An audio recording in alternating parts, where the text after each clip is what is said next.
आज काहीतरी वेगळंच दिसतंय. वेगळं नाही, खरं दिसतंय. बाबा बाबा माझं नवीन गाणं ऐकशील? तुझं नाही, माझं.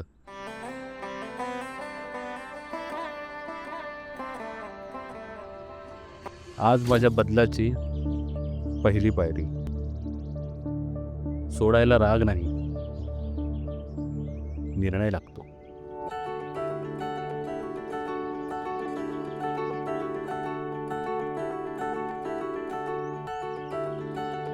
आम्ही इथंच होतो, फक्त तुम्हाला स्वतःला शोधायचं होतं.